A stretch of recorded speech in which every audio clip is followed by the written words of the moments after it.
So friends and all the leaders, how was the first session? So looking forward to more? Okay. So stress, as already Upadhyay sir has said, that it has an inevitable part and he has given you the way how to handle it. The workplace stress, other stress of a wife and all can be managed very easily. But the emotional stress which comes from each one of us, who is facing us, who is a part of our life, is a different type of a stress, and it needs a totally different type of set of a management skills as well. So here we have for this particular course, again our instructor is going to be none other than Dr. Bhushan Kumar Upadhyay. He will be speaking again on the same topic. So before we start this session, let me invite the chairperson, Dr. Lalit Verma sir. I think he will join us. Co-chairperson is Dr. Chitra Ramamurthy, we are missing her. Moderators are Srinivas, Dr. Srinivas Joshi, Dr. Tinku Bali and Dr. Shilpi. And the panelists will be our Dr. Krishna Prasad Kudlu, Sonu Goyal, Vardhaman Karkari and Fairuz. So before we start this particular session, and before I would just share with you few of the videos about the emotional quotient, emotional stress which our participants have gone through. And they have shared 1-minute videos. Again, I will be sharing the same things so that you can incorporate their problems also into your talk.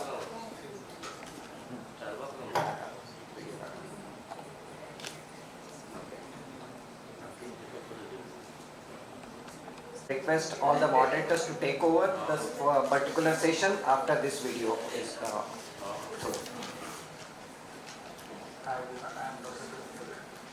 So my topic is the most emotionally valuable moment of my life.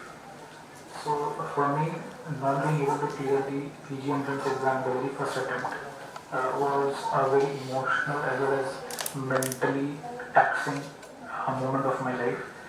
It really took a toll on my mental health, especially the year that followed. So I knew I had to get through this. So I didn't let my emotions come to the path. What I did, I prepared a timetable, stuck to the timetable, and I started taking small steps, one day at a time. And I think that is how I overcame the challenges and I overcame the emotional and the mental block that I had before clearing the exam.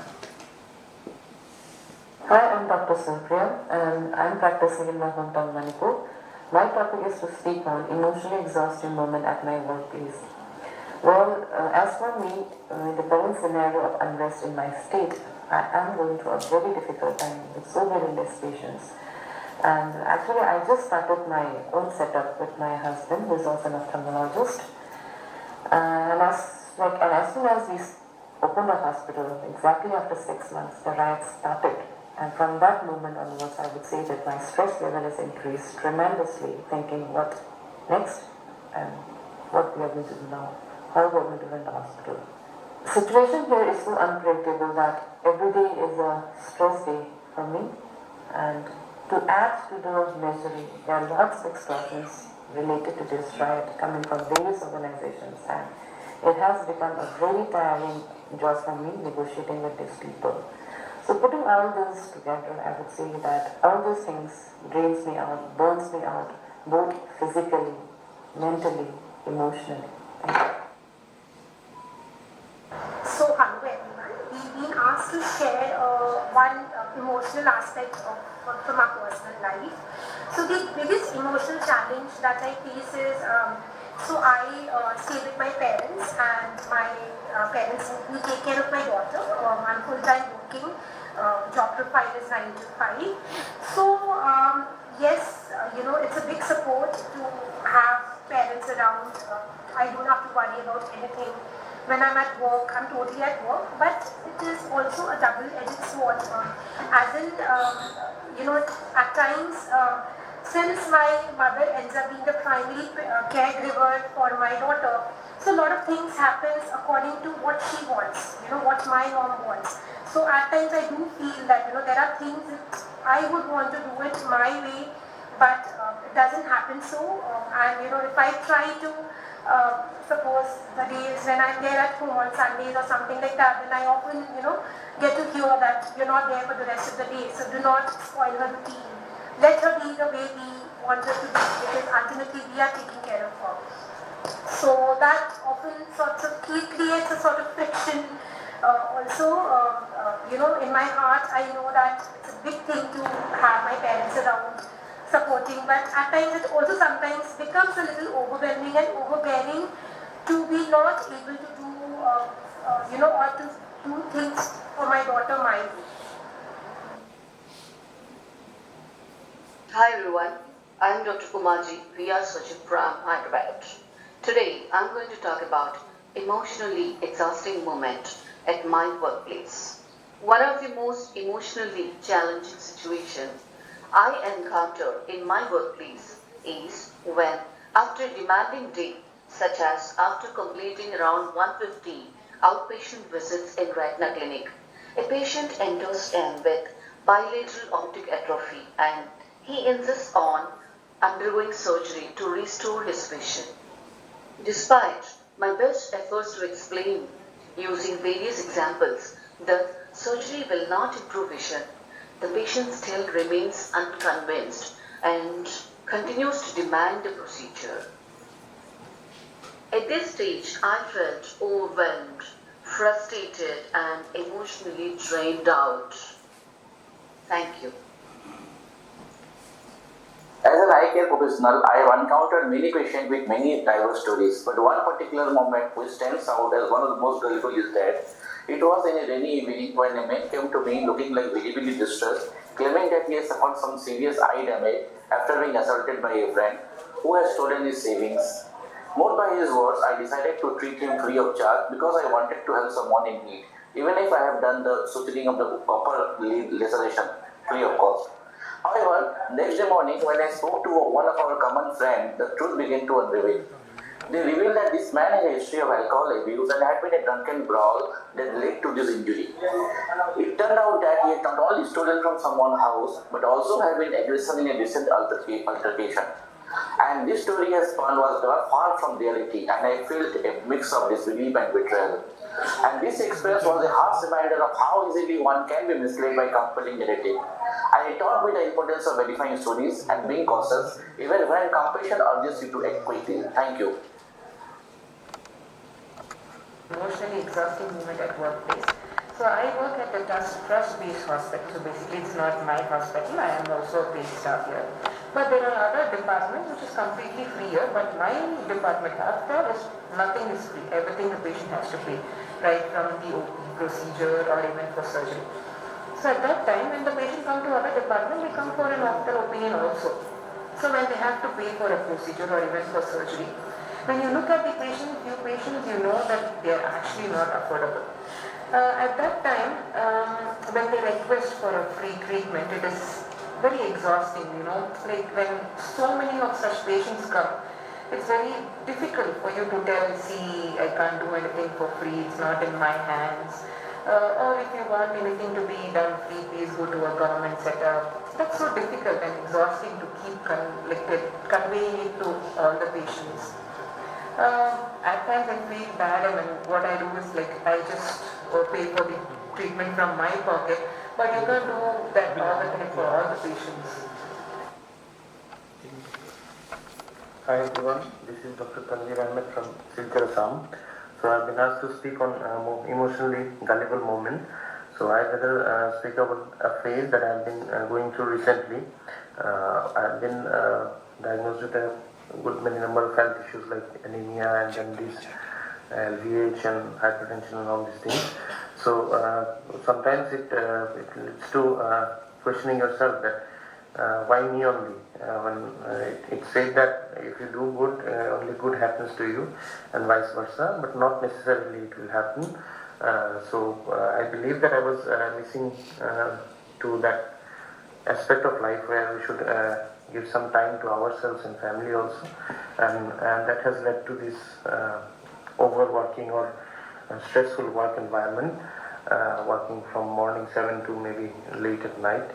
So this time it's time to rethink and rebuild the schedule and hope to be in a better form of myself very soon. See you in MTC Dehradun and Kolkata IIM. Thank you. Hello everyone, today I am talking about emotional exhaustion at workplace, my experience. So it typically happens on most of the times on an OR day, where I go with a fresh mind trying to start operating and focus completely on my surgeries, which are like 15 planned on a single day. But then once I reach my workplace, there are so many shortcomings. It could be the reception staff giving some OPD appointments despite my OR day, or could be the counselors not counseling properly and the patient has so many doubts on the day of surgery, or my OR which is not ready, autoclave not done, the IOL not available. All this cumulatively bring me into a very bad emotional state.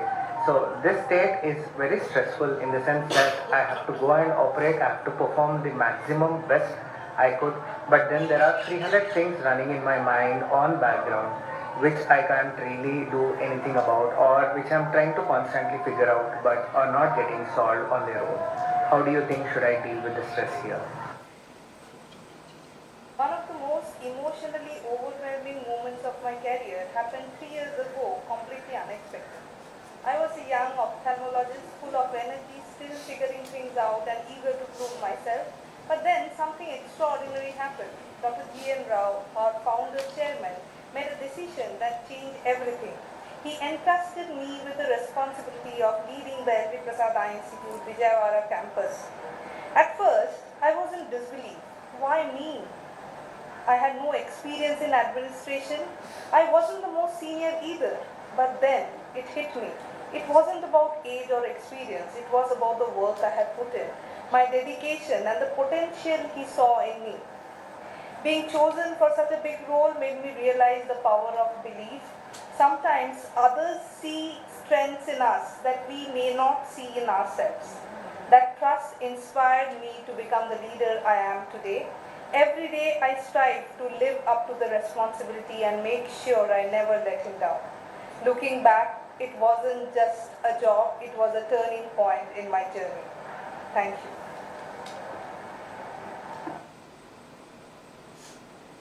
Oh my God, at the workplace, despite having done a lot of things for the institute, having taken people along as I went, and being appreciated by others as well, the people inside my institute started talking and complaining, even to my boss. For no rhyme or reason, I was shouted at. I felt overwhelmed and targeted. Nothing that anyone would say would help. I felt that even work became tiring. I was not able to trust anyone. I felt heavy and was brought to my knees. The only way I could raise myself was to raise my head first and look up in prayer. Only when I started looking up there could I look inside my heart. I was imperfect, yes. I had my demons, and that itself started helping me clear away the darkness and bring more light, a new phase in my work, which was still in progress. And that's why I am here. I just needed to remind myself that I need to be, not just do. Thank you. Hi, so today I'll be speaking about my most emotionally gullible moment. So there was a day when my professional responsibilities collided with my personal life in the most unexpected way. I had a full operation theatre list scheduled with patients relying on me for their surgeries. However, that morning, my daughter woke up with a high fever. As a parent, my immediate instinct was to be by her side, to comfort her and to ensure that she received the care she needed. Despite the critical nature of my work, I made the difficult decision to cancel my operation theatre list. I informed my team and patients, feeling a mix of guilt and anxiety. I knew the impact this would have on those awaiting surgery, but my daughter's well-being took precedence. In that moment, I felt emotionally gullible, torn between my duty as a healthcare professional and my role as a parent. The decision was heart-wrenching, but it was a reminder of the delicate balance we often have to maintain between our personal and professional lives. It taught me the importance of prioritizing family even when it means making tough sacrifices at work. Thank you. An emotionally exhausting moment at the workplace was when, as a junior resident, I was instructed to work up the first case pediatric keratoplasty at the institute. And as Murphy's Law would have it, I forgot to put the nil cross orders in the file. And consequently, the patient had food in the morning and the case was delayed by over 6 hours. So that was emotionally exhausting, as I thought, what had I done, and consequences that was an emotional turmoil. I later found solace in the words of our director, said that a resident is in residency because he makes mistakes. If he did not make mistakes, he would already be a consultant. So that is something that I want to convey. An emotionally exhausting moment ultimately led to a great realization. The most emotional gullible moment in my life is when I referred a child with his father because the child had sphenoid weak meningioma and that treatment was not available at my hospital, so I had to refer him to the PGI. But during the treatment after the surgery, the father lost his son and the son died, and that father called me and he spoke very in an abusive language, and he spoke very bad words for my son and for by me. That was, I think, the most gullible, emotionally gullible moment for me, that I had sent him with good intention. So now he is telling me all the bad things for me and my son. I am a single practitioner, and for me, the most emotionally exhausting moment at workplace is losing your employee to the other firm. It is not the long hours of working and the hard work, but it is the emotional toll of investing so much in someone, hiring a new employee, training them, upgrading their skills, sharing all your values, and guiding them to be a part of something bigger. And just finally, when they start to contribute, they quit. All your energy, time, hard work feels wasted. And the worst part, you don't have time to process it. You can't, because now you have to start it all over again. You have to hire someone new, train them, and hope they'll stay. But in back of the mind, you know that down the line someday they'll also quit. That's what makes this emotionally exhausting. It is the constant cycle of giving your all, only to get it ripped away again and again. Hello parents. Perchance, usually one of the parents is with my daughter. At that time, both of us were traveling for our respective conferences in different states. So that moment in which she was wanting to be with me, but I was literally hundreds of miles apart and could not, even if I wanted to, could not reach her in time, was one moment that made me feel very gullible and made me question what are we striving for and what are we after. So that is a moment that made me question my life choices and career choices. So I think all of us do end up facing similar moments day in and day out, and although we do talk about work-life balance, having it all at the same time is not really an option. You have to focus on one thing at a time, and unfortunately, this is the time when your career and your family both are growing and require equal aspects of your attention.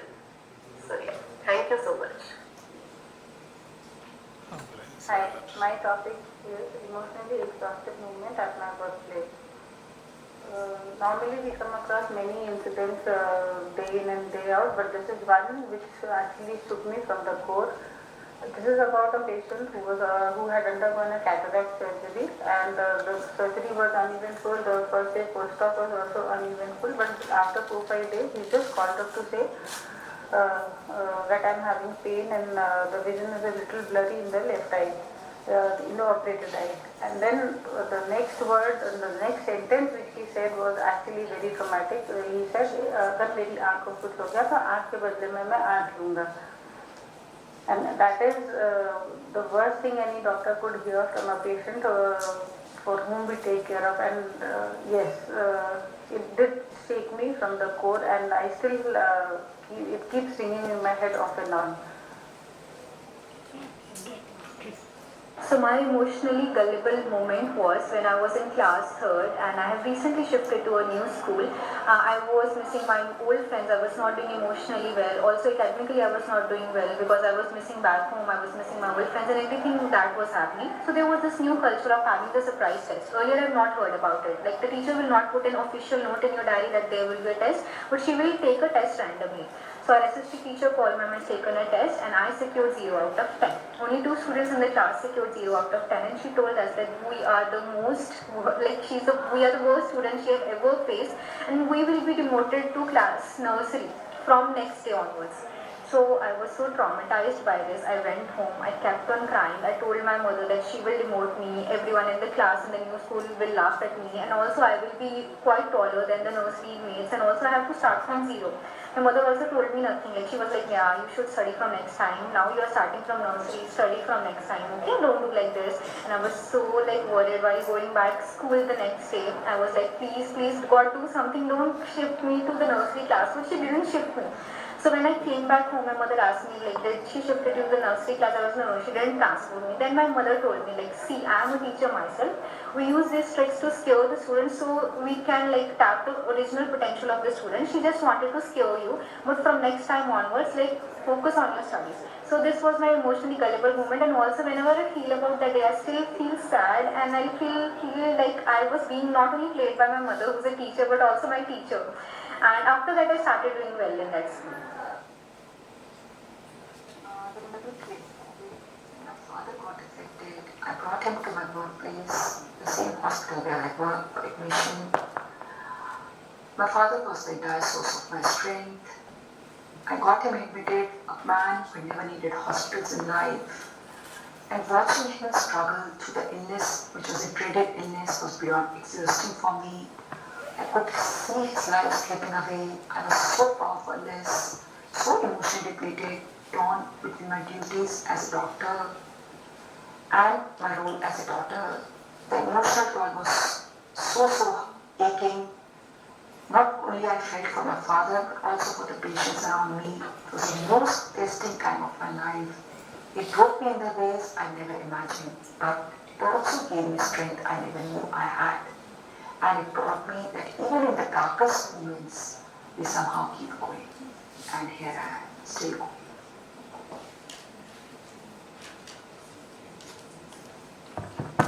Thank you very much. I think list of around 18 emotions and gullible moments.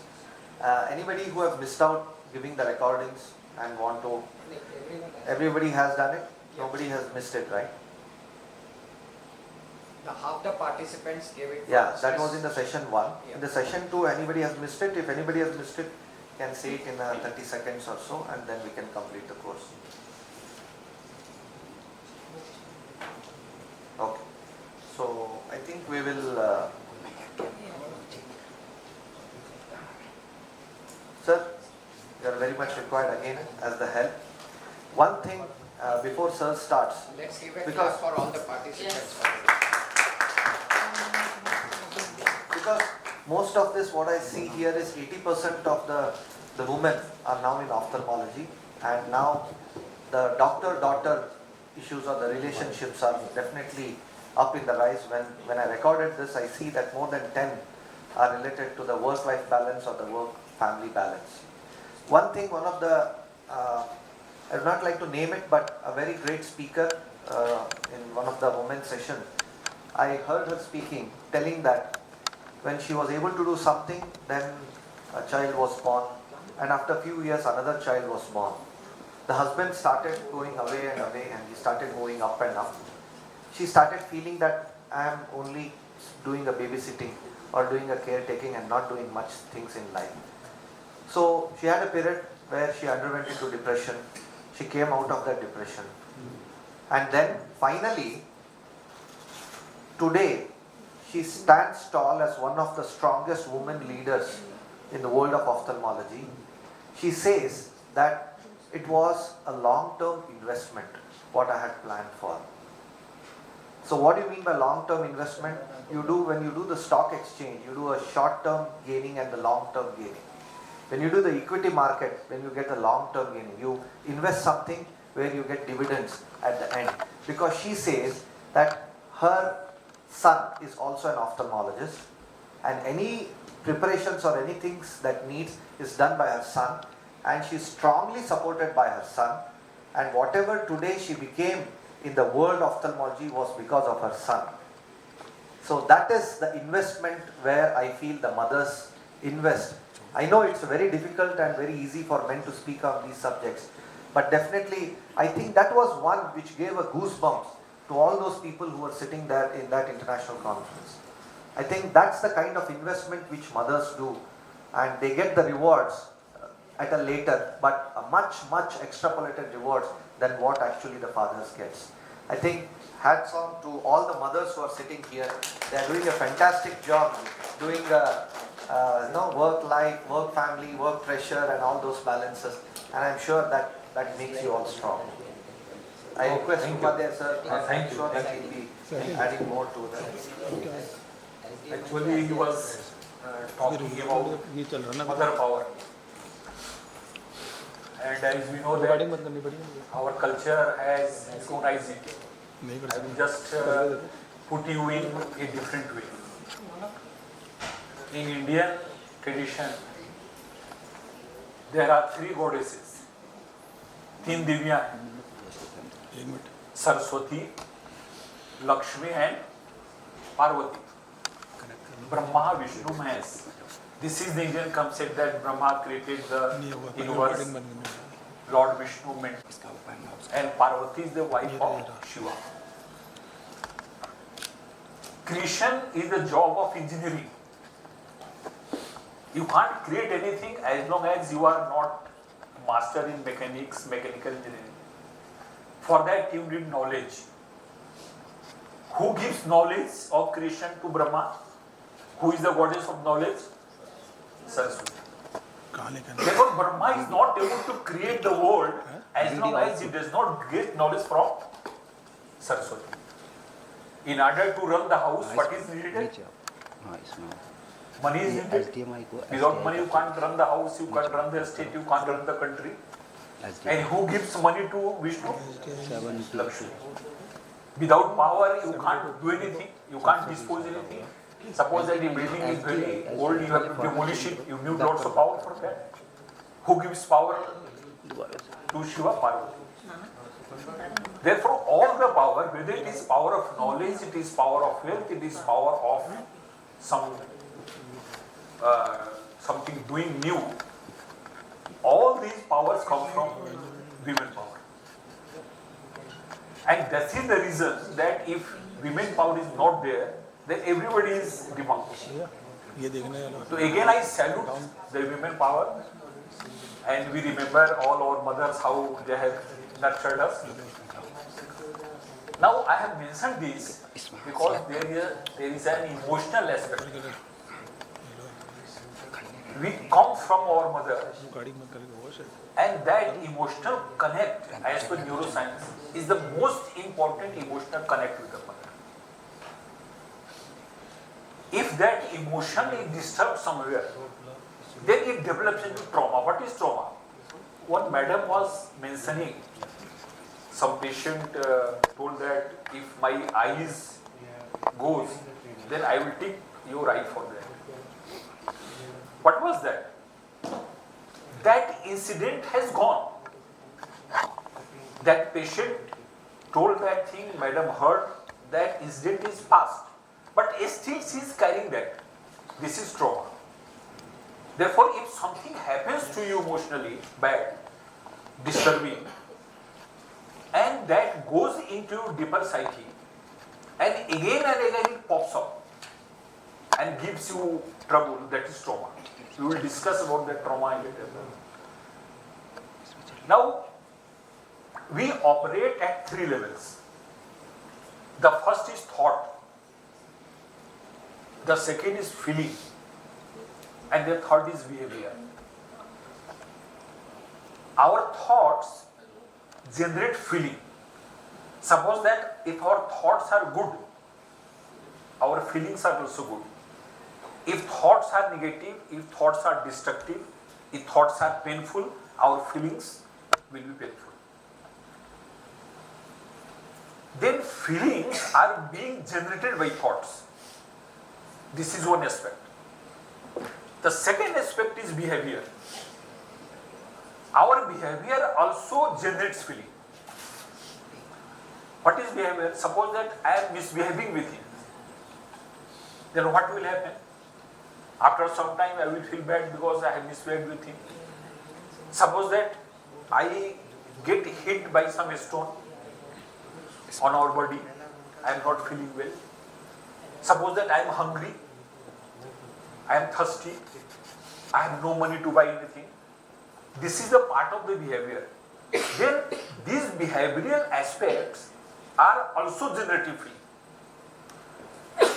Therefore, the feelings which we have are either created by thought or created by behavior. Feelings have no independent existence. Feelings come either from thought or from behavior. Therefore, you can't change feeling. If you want to change feeling, what you have to do? Change either thought or behavior. Because feelings have its birth either in thought or in behavior. Now, what is easy to change, whether thought or behavior? Thought. Behavior. How many persons think that thought, just raise a thought in favor of thought, easy to change thought? 2 persons. Easy to change behavior. Yes, as per neuroscience, it is easy to change behavior. I will take you to the conversation between Lord Krishna and Arjuna. Because on mind and thought, I have not come across any book better than Gita. See, today we are living, as per Indian tradition, there are 4 yugas: Satyug, Treta, Dwapar and Kalyug. Kalyug is the worst time. And gradually those ages were better. As per, I am just giving to a strike one point. Arjuna was born in Dwapar Yug. Dwapar was followed by Kalyug. Means that Yug was better than this Yug. हम बोलते हैं ना, अरे वो मेरे पिता, हम लोग का बचपन तो बोलते हैं ना लोग, अरे वो तो बहुत समय अच्छा था, अब इस समय खराब हो गया है. I am not talking about logically. एक ट्रेडिशन है, हम बोलते हैं अरे हमारा तो जो बहुत अच्छा था. पिताजी बोलते हैं कि अरे तुम लोग तो अभी उतना नहीं करते, हमारा हम कितना कष्ट से पड़े हैं, पैदल जाते थे. तो everybody thinks that earlier time was better. तो arjuna was born in Treta Yuga, which is better than Kali Yuga. He was a prince. He was taught by Dronacharya. His brother Yudhishthir, Bhim, and Lord Krishna was his friend. Therefore, he was in a very positive atmosphere. Now, when he is talking to Krishna, he is telling, there is a shlok in Gita. It is totally psychological thing. I am not talking anything about religion. I am totally talking from psychological point of view. Because there are lots of psychology in the books also. Purely psychology and science. He is telling, there is shlok in Gita, Chanchalam hi mana Krishna. Hey Krishna, my mind is very fickle. Now we are telling that our mind is very fickle, we are not able to control the mind. Nothing to worry. This is not the new problem. Even great persons had suffered from it. Arjuna, who was so positively surrounded, he is also telling that, hey Krishna, my mind is fickle, very fickle. Chanchalami mana Krishna, pramathi balavad drinam. It is so strong that it is like whirlpool. जैसे diabetic जो लोग हैं ना, उनको मिठाई खाने की इच्छा होती है ना, कितना भी आप उनको करो मिठाई खाएंगे. Sometimes your impulse is so strong that you are not able to control it. But the impulsive behavior. He is so impulsive that he has no control over it. So this mind is so fickle, Arjuna is telling, that is like whirlpool. It just moves you, keeps you within that periphery. And he is telling them how to control it. Chanchalami mana Krishna pramati balvad dridham tasyaham nigraham mane vayo riyo suduskaram. As it is difficult to catch the air, similarly it is difficult to control the mind. Now this is the question of Arjuna to Krishna. If you read the religious books of other religion, if you read Torah, if you read Bible, if you read Quran, if you read Hadith, if you read Jindavesta, if you read Buddhism, you will come to Buddhism because Buddhism is very much about mind and all those things. Everywhere you will find this topic has been discussed in one way or another. Then Arjuna is telling that it is very difficult to control the mind. As it is difficult to control here, it is difficult to, similarly mind is so difficult to control. Now what is the answer to Arjuna by Lord Krishna? He is telling there are two things through which you can control the mind. I am not reciting the sloka, just telling the substance. He is telling abhyasena vairagyabhyam. He is telling that by practice and by a sense of being in the present, detachment. Detachment is not going to forest, detachment is not going to some mountain. Detachment means you are in the present moment. If you practice those two things, you can control the mind. The practice we have learned about practice breathing practice, meditation practice, so many simple exercises. What is CBD? Because you people are from medical field. CBD, cognitive behavioral therapy. If you go to a psychologist, a psychiatrist, they teach you these therapies. What are these therapies? Some of the therapies are based upon breathing, some of the therapies are based upon some simple exercises, some of the therapies are based upon your visualization technique. Therefore, he is telling that you have to practice. You have to do some techniques. The techniques which we have discussed about that, there are so many other techniques also. And secondly, he is telling that you have to develop the sense of vairagya. Vairagya, detachment, simple meaning is to be in the present. If you see, if you scan your mind, we have talked about self-awareness. Because self-awareness is the core concept of emotional intelligence. If you scan your mind, you will find that for more than 90% time, we are either in the past or in future. Either we think that this has gone wrong, it should have been like that, or we think that I will do that, I will do that. Therefore, most of the time, our thinking is either in past or in future. And according to neuroscience, our anxiety is born either in past or in future. You are anxious because something has gone wrong. You are anxious because I don't know whether my future will be good or bad. When you sleep, there is no anxiety.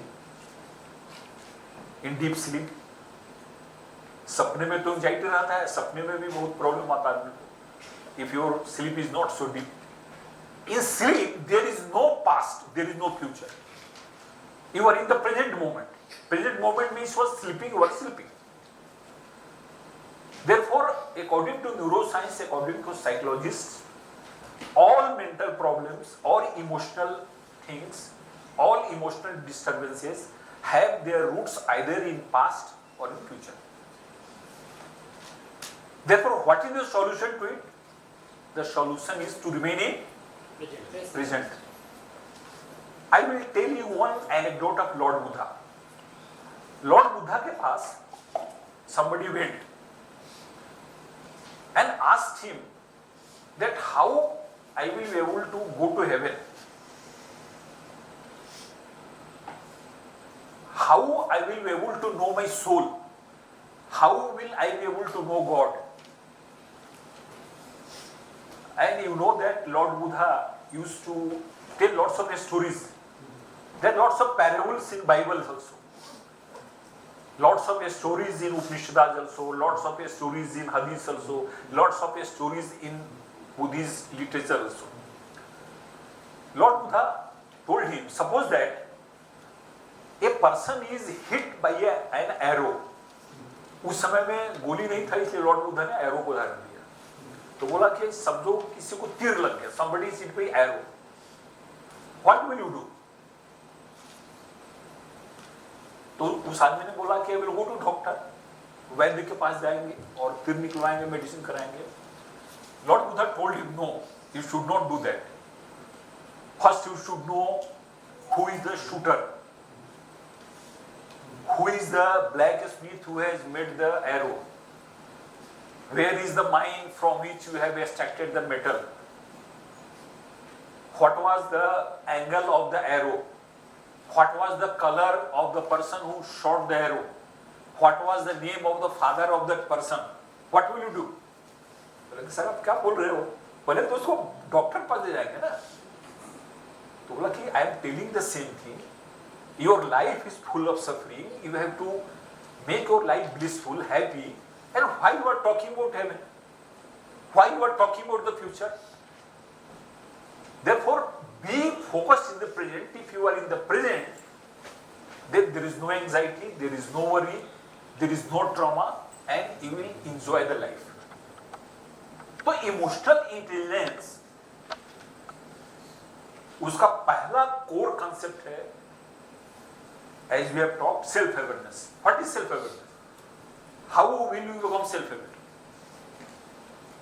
Bye being the present moment.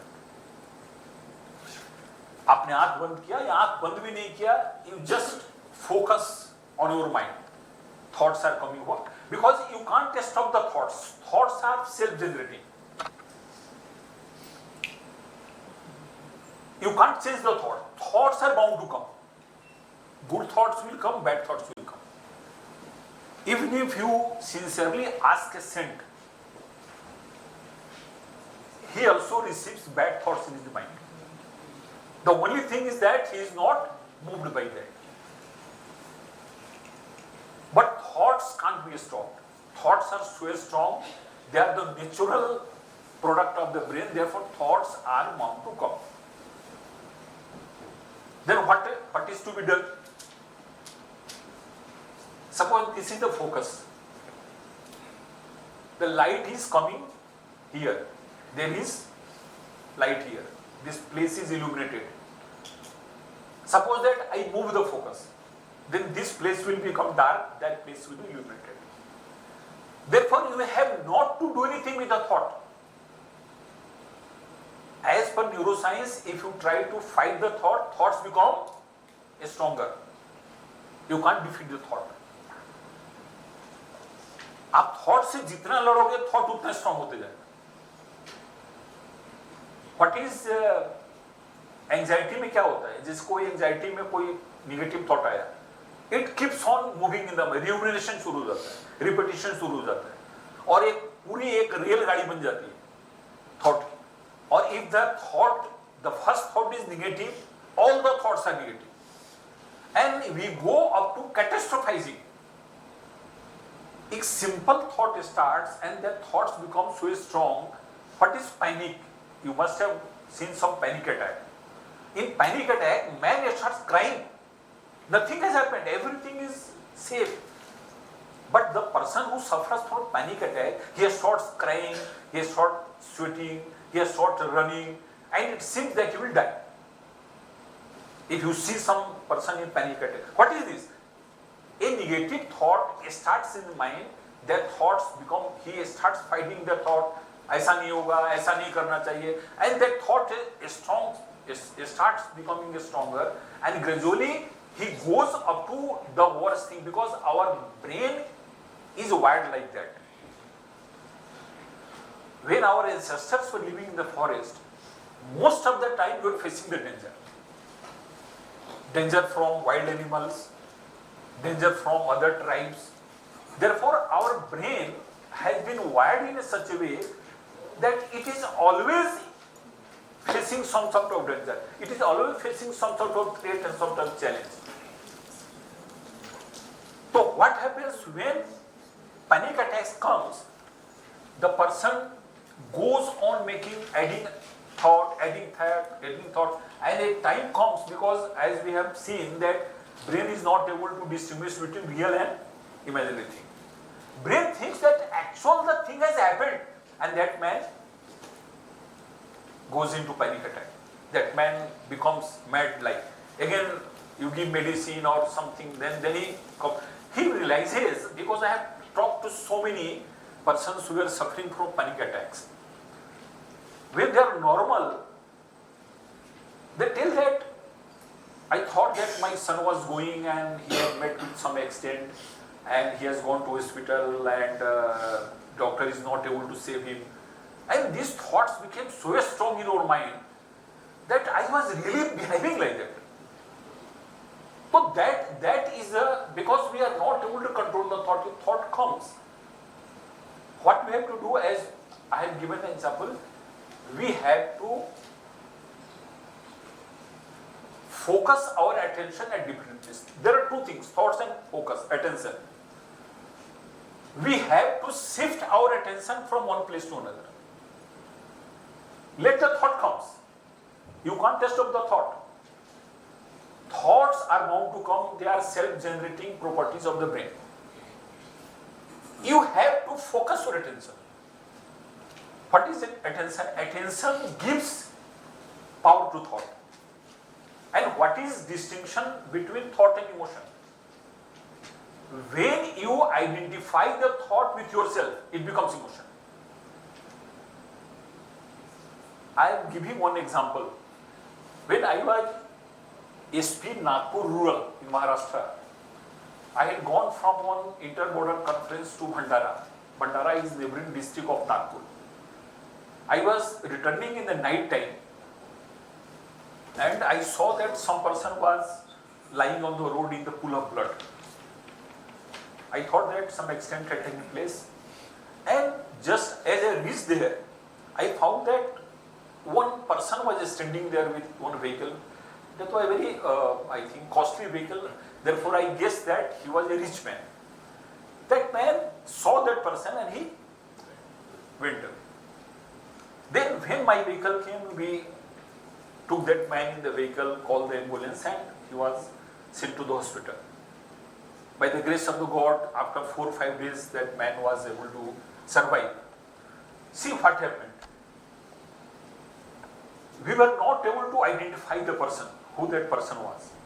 The person who had stopped there, saw the person lying in the blood, he went away. He also was not able to identify that person in the night, or because he was soaked in the blood. Can you imagine that the person who was lying in the blood was the son of the person who stopped there and went away? Both had gone to attend to one marriage in Gondia district. That son was very fond of motorcycle. He started for Nagpur on the motorcycle. He met with the accident on the road. Father and mother were coming from behind. They saw the son, they went away. Now see, the first incident was only thought of accident in their mind. किसी का accident हो गया है, अपने यहाँ क्या होता है, लोग मैक्सिमम लोग तो छोड़ के चले जाते हैं. अभी थोड़ा अवेयरनेस हो रहा है, people are calling police 112, 109 ambulance बुला के उसको. लेकिन आज भी क्या है, lots of people go. When in the hospital that boy was, I was in the hospital, when that boy was identified, and when the parents were informed, they came, and you may imagine the situation of the parents, how they were crying. Now the thought of accident has become emotion for them. Earlier देखा उसको, ठीक है कोई होगा चला गया. But the moment they knew that this is my boy, this is my son, now the thought they have identified with themselves. In that case, the thought has become emotion. Therefore, the only difference between thought and emotion is that when you relate yourself to thought, when you put your attention on the thought, it becomes emotion. And when you shift your attention from that thought, it is simple thought. There is no emotion.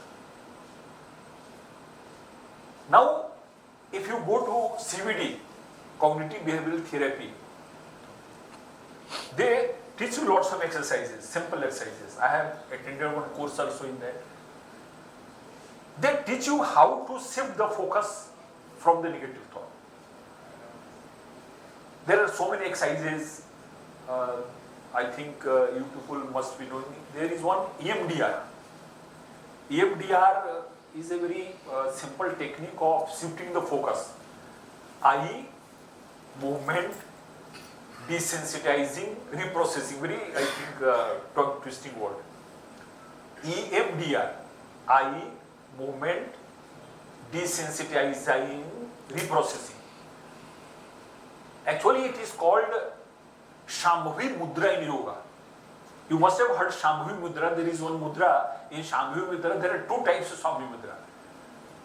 Bahya Shambhavi Mudra, when we put our eye up for some time. This is Bahya Shambhavi Mudra, outer Shambhavi Mudra. And inner Shambhavi Mudra, when we close the eyes, and after closing the eyes, we look upward, that is inner Shambhavi Mudra.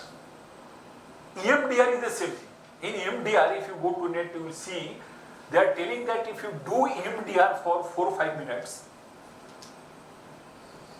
you are able to control your trauma. You are able to control your emotions. You are able to control stress, and your mind gets calm. What is EMDR? In EMDR, they do. They look left side. They look right side. They look upward, and they look downward. This is included in CBT, cognitive behavioral therapy.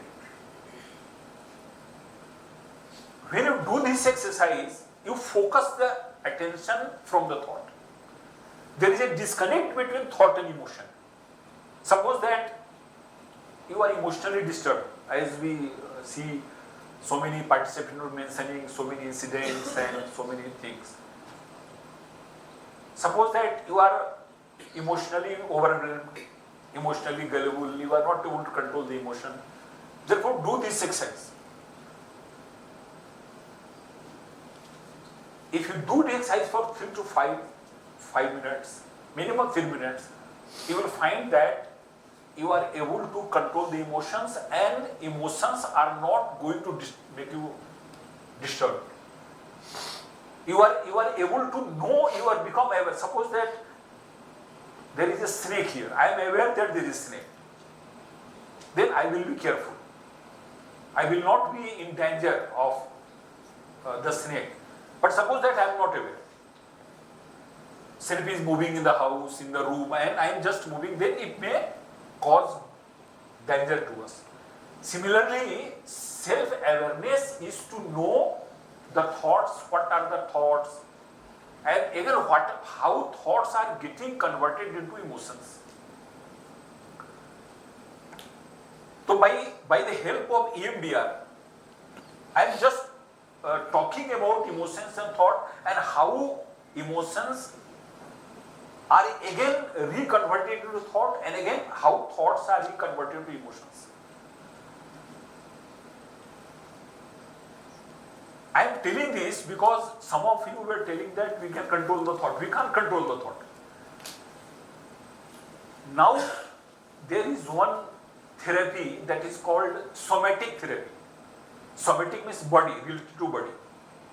And Peter Levine of America, Peterlevine, Peter Levine, he has written a very famous book. You just go through book if you get time.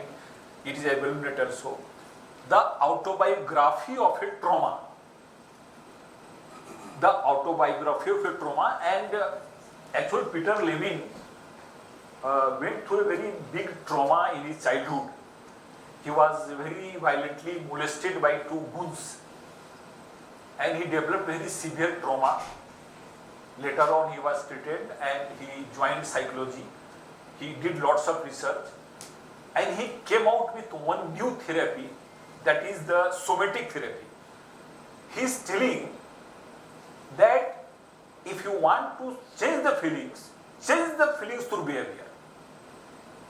It is very difficult to change the thoughts. Therefore, do something in your behavior which changes your feeling. For example, simple example. There are 5 sense organs: eyes, ears, nose, skin touch, and taste. He is telling that suppose that if you release a food and you are feeling lots of emotionally disturbed, eat that food for some time and you will find that your emotions are calmed down.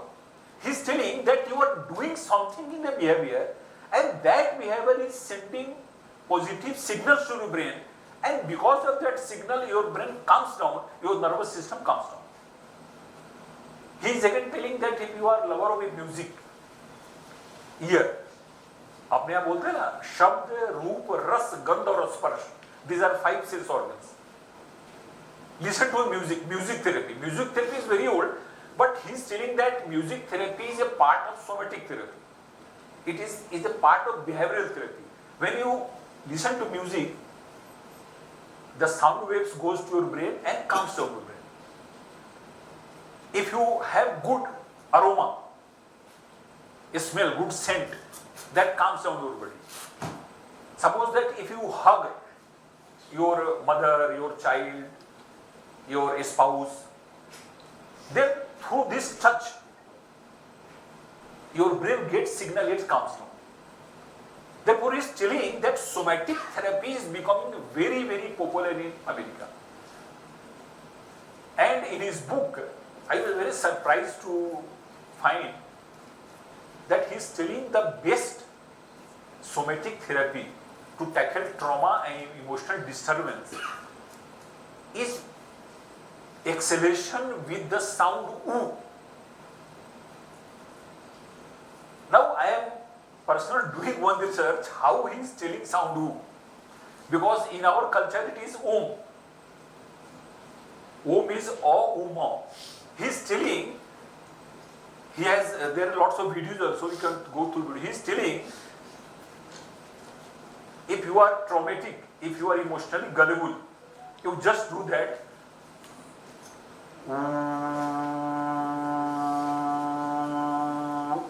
Peter Levine is telling, if you do it for 4 to 5 minutes, he is telling that your trauma is healed to a great extent. And even he is telling this is somatic treatment to your body. So I am telling that in order to control stress, in order to control emotional disturbance, in order to control traumatic exercises, we should go from behavior to our mind. Now I will take you to the one very beautiful anecdote and beautiful example of Upanishad. There is one Upanishad, it is called Taittiriya Upanishad. In that Taittiriya Upanishad, they are talking of 5 koshas. Kosh means sheath, different part of the body, personality. I think this is one of the best examples of human personality. There was one saint, his name was Varuni. His son was Bhrigu. Then Varuni told him, Bhrigu, see a beautiful example, he told him, go to forest and know the truth. See, there is no discussion of any God, there is no discussion of any soul. He is telling, go and find the truth. Son is telling father is telling the son. Bhrigu went to forest, उसने तपस्या की, and he came back. He told that father, on food is the truth. There is nothing more than truth. Food. Annam Brahma. Anna jo hai, food hai, it is the Brahma. And this body is everything. Nothing more than this body. Father told him, no. go and make more exploration. Again, Bhrigu went. He made the research. हम लोग उसको तपस्या बोलते हैं ना, उपनिषद में तपस्या, but it is research. You go and you find and you explore and you inquire into that. He came back. He told that father, now body is not everything. This body is energized by breath. And he has used the word pranamaya kosh. First is annamaya kosh. Anna means body made of anna, food. He's telling no, body is not everything. If there is no breath, there is no body. We can't live. Therefore, there is breath, there is pranamaya kosh. Father told no, it is not. Again go and inquire into it. He again went. Again he came after some time and told that father, it is not only the body, it is not only the brain, it is the mind which moves everything. And he is telling manomaya kosh. The first is annamaya kosh, body. The second is pranamaya kosh, breath, because breath gives prana and energy to us. And the third is manomaya kosh, mind. Well, no, go and again inquire into it. He again went, he came. He told it is intellect, because mind is bundle of thought and intellect decides what is wrong and what is right. It is the discriminative power of your mind. He is telling now it is Vijnanamaya kosh. The first is Annamaya kosh, body. The second is Pranamaya kosh, breath. The third is Manomaya kosh, mind. And the fourth is Vijnanamaya kosh, is intellect. Intellect is the faculty which gives you power to decide what is wrong and what is right. Mind is just a bundle of thought. He told no, it is not ultimate. He again went. And he again came and told no, now I have found the last thing, that is Anandamaya kosh. That is blissful state of the mind. Then father told, okay, now we have reached, because the purpose of our life is to reach the bliss. Now here also, see one thing. Peter Levine, the exponent of somatic therapy, is telling that start with behavior. If you want to change your feeling, change your behavior. Go for exercise early in the morning. Do pranayama. Eat good food. See good things. Read good books. Have good aroma. If you do all these things, your feeling will be changed. Your feeling will be good. He has discussed this matter also, that if you want to start from thought, you will be failure. He has given his own example, how I was able to overcome a trauma. And he has done all these things. So he is telling that they start with behavior, and in Upanishad also we are finding that we are starting with the body. Suppose that if you do meditation, what is meditation? You also do with the body, na? Because you have to sit, you have to keep your spine straight. Suppose that if you do puja, if you do worship, any type of thing you do, either religious, spiritual, everybody will use your body. Without your body, you can't do anything. So here also we are starting from Annamaya kosh, from the body. Therefore, it is very easy to learn some of their skills, some of the techniques, and start from the body, and you will go to that blissful state. Now I am coming to the science side. This is a very traditional type of thing. They are talk blissful state. What is blissful state? Blissful state when you are happy. Your mind is not divided. Your mind is neither in past or in future. Now you must have heard the word happy hormone.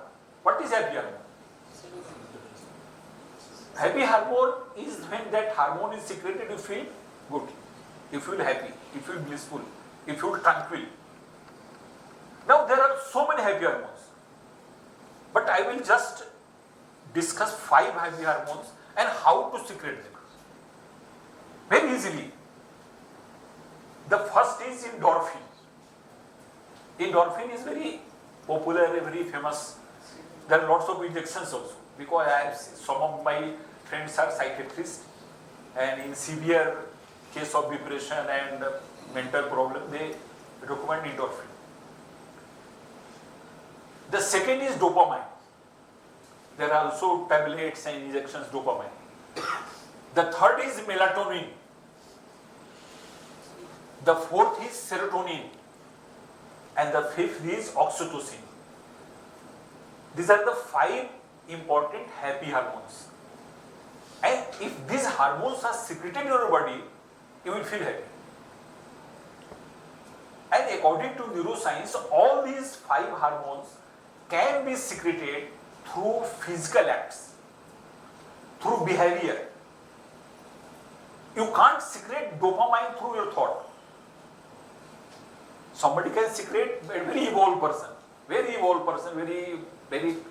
a strong control of mind. But even the person who is very evolved, he has to go through all these exercises. If you see the life of a saint, you will find that he has done lots of physical things. He has done asanas, he has done tapasya, he has done upvas, he has done so many physical things, then he is able to control the mind. So how we will secrete endorphin, which is happy hormone? The simple thing to secrete happy hormone is to do physical activities. If you just walk, if you just run, and suppose that you are not able to run, you are not able to walk, have steps in your house, in your compound. If you are feeling dull, if you are feeling depressed, emotionally disturbed, just have walk in your clinic.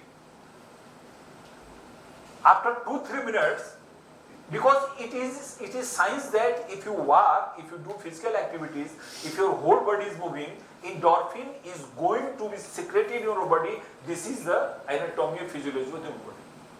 And the moment endorphin is secreted, you feel happy. Your depressive mood will come down. It is a very simple technique, and as a police officer, whenever in office, lots of stressful moments, lots of emotionally disturbing moments, we keep on walking, just बोलते हैं चहलकदमी करते हुए. और आपने देखा होगा कि जब आदमी स्ट्रेस में होता है तो ऐसे इधर जाता उधर आता, इधर जाता. ये बॉडी का डिफेंस मैकेनिज्म.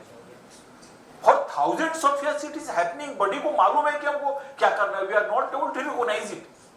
हमने आपको पहले बताया ना कि आदमी का टेंशन में होता है तो उसका पैर ऐसे हिलने लगता है when he is anxious. जब आदमी बच्चा रोता है तो ऐसे ऐसे वो हाथ ऐसे आदमी हाथ झटकता है ऐसे. So these are the different body mechanism developed and evolved over thousands of years by our brain and nature cooling system.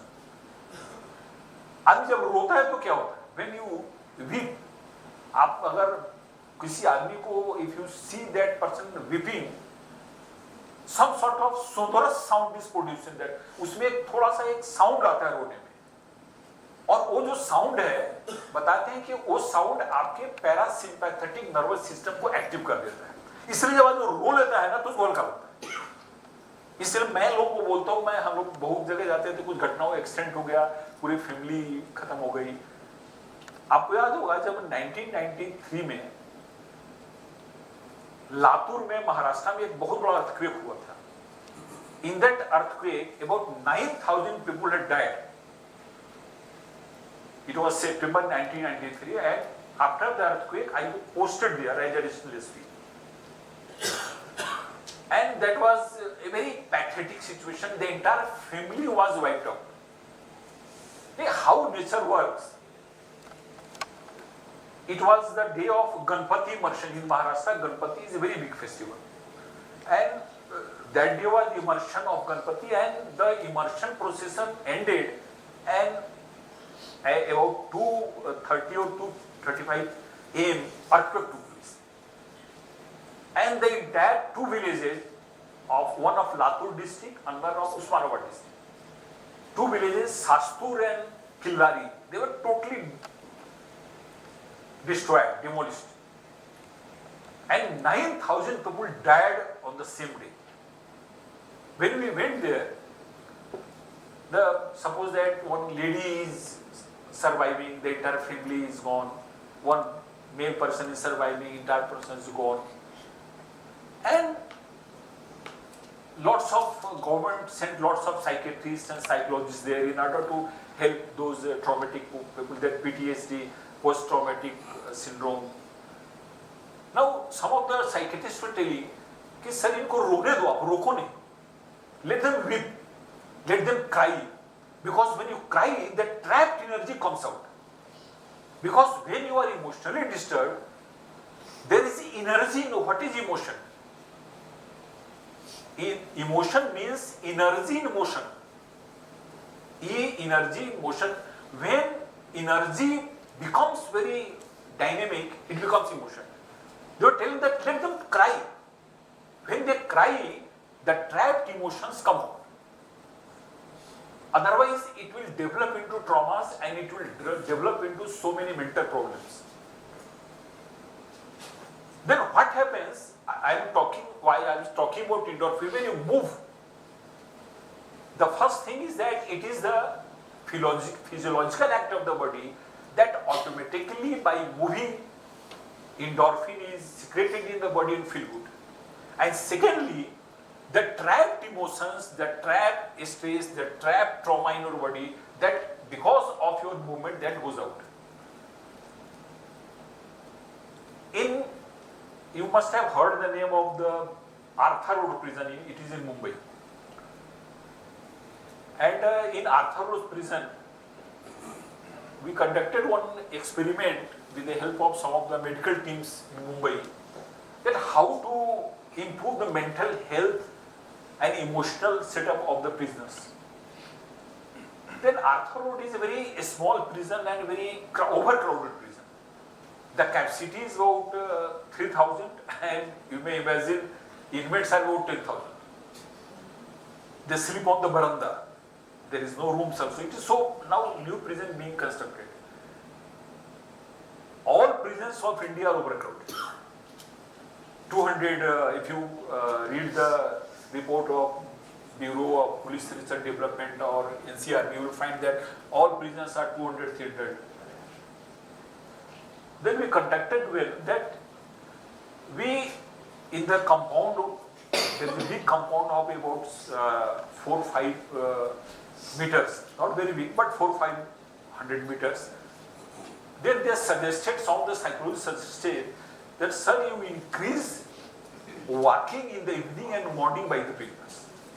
Because most of the time they are sitting in the barrack or gossiping, everything. And the problem is that in Indian prisons, 80% inmates are under trial. Their cases are going in the court. Only 20% are convicted, whose trial has ended and they have been convicted. In Western countries, 80% are convicted. Only 20% are under trial. It is totally opposite to our country. And as per the prison manual, you can't give work to an under trial. Only a convict is given some work. Carpentry is there, again making cloth is there. So many works are there. You will be surprised to know that jail inmates in Maharashtra produce 70 items, 70 types of items. There are so many showrooms of jail. So if you visit Pune, if you visit Thane, if you visit, and the shirt which is available in the market for 5,000, you will get there for 2,000. Beautiful shirts are made by prisoners. They make very good, you may say, almiras also. So we started, and Arthur prison is 100% under trial prison. There is no conflict, there is no work. When we started this exercise, early morning and evening walking, after 1 month we found that the mental health of so many prisoners improved.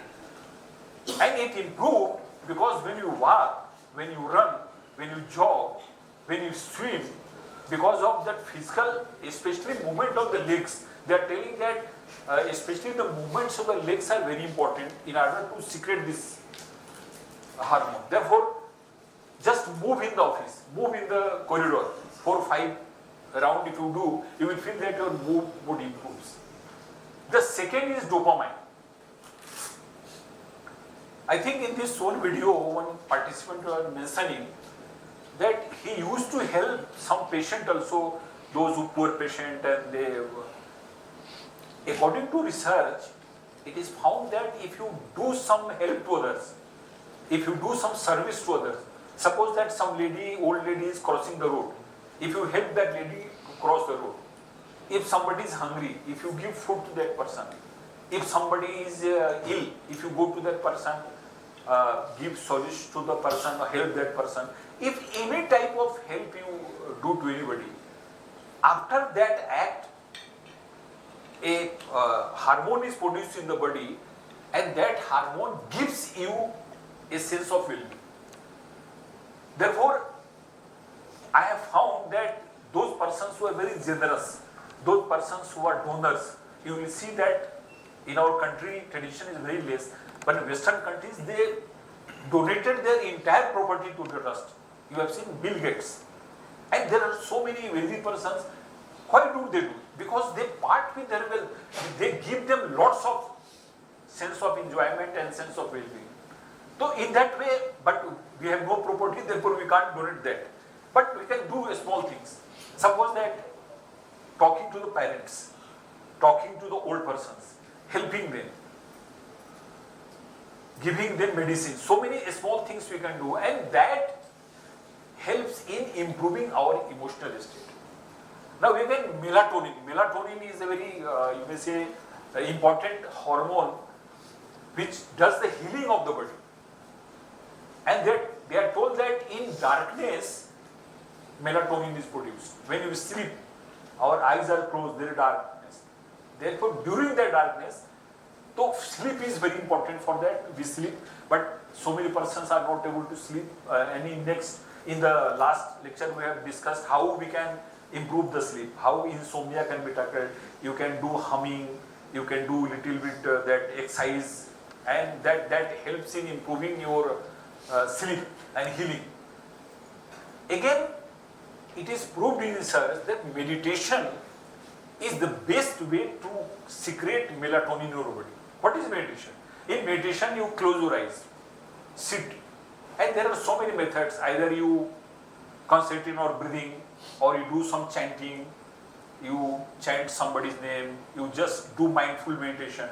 Therefore, when you do meditation, your eyes are closed, there is darkness, your mind is slowed down, then melatonin is produced. And after the session of meditation, you feel very well. So many persons amongst you must be practicing meditation, and see how meditation is very useful to your physical and mental health. Now again, the second is serotonin. I am telling you small things through which we can secrete these happy hormones in our body, and we can feel happy, and we can improve our emotional well-being also. Now serotonin is there. Suppose that if you sit with your near and dear, today because of nuclear family we are not able to spend time with the parents. We are the manifestation of our parents. Therefore, parents are our root, our center. And there is an invisible link between parents and us. Because physically we have come from them. We have got their genes. We have got their blood. Therefore, if you talk to your parent, if you sit with your parent, if you serve your parent, if you be very sympathetic, I should not use the word sympathetic, but today things are moving in a different way.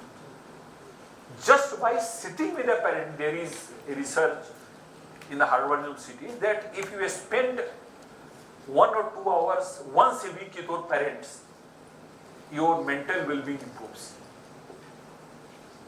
If you go to some website of Harvard University, and if you see serving elderly people, you will find that in the research it was found that the emotional setup of that person who was doing this has improved. And the last is serotonin. Sorry, oxytocin. This is serotonin, oxytocin. There is a very important Urdu couplet. Muhabbat ki ho bunyad agar, तो गंभीर खुशी बन जाते हैं।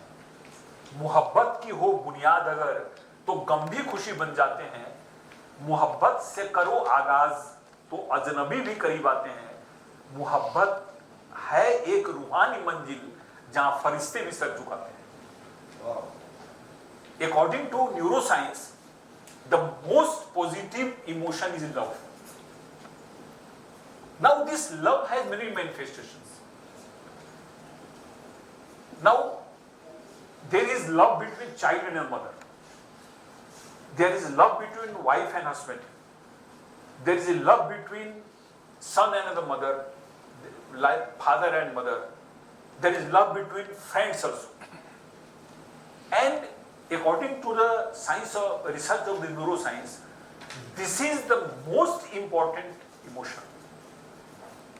It is the most effective healing factor. The medicine is not able to heal as much as love heals. Now this was the traditional saying. We बोलते थे कि प्यार से बहुत होता है, पिक्चर में बहुत सारे गाने थे. But now neuroscience is telling through research that if some, because they conducted one research in one hospital on cancer patients, especially terminally ill cancer patients, where there was no chance of survival. They kept one control group of 10 patients and even 10 patients. And for 10 patients, they called their relatives, पूछा उससे कि who is your most lovable person? Some told my son, my husband, my brother, whatever. And they called those persons. And for 15 days, those persons were interacting with them. वो उसको हाथ से खाना खिलाता था, उसको नहलाता था, साथ में बैठता था. They found that those persons upon whom they conducted the research about the love, their healing power has increased like anything. And the control group who was left, because nobody is called there, they found that they are improving in a normal way, medicine. And they conducted so many studies, not only one study, because one study may be chance also. And they told that love is the best medicine as we hear. Now it is being proved by, you may say, research also, neuroscience also. Therefore, what I am telling that these hormones which we want to secrete in our body through medicines, because there are so many medicines, injections and tablets are available in the market also, and doctors prescribe in very severe cases. But through this simple walking exercise, again doing a small service to people, again spending time with elders, parents, again doing some sort of meditation, we may secrete all these things and we may be emotionally stable. Now I am telling that all these things are incorporated in our life. But the best thing is that now these things are being proved in research also. I have referred to the book Emotional Intelligence by Daniel Goleman. And I recommend that you please go through that book.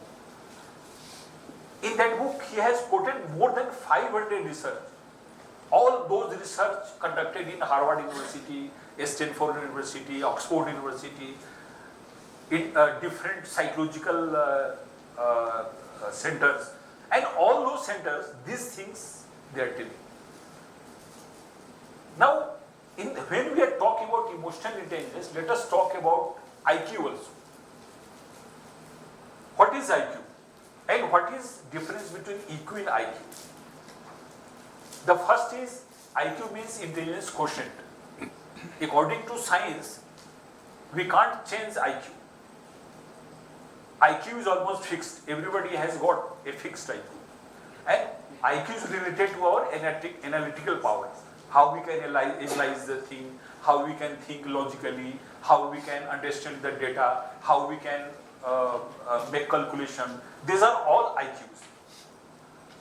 Now in research, if you read that book, in that book he has mentioned that persons with very high IQ, they have proved miserably failed in our practical life. Why they have failed? They have failed because they were emotionally very weak.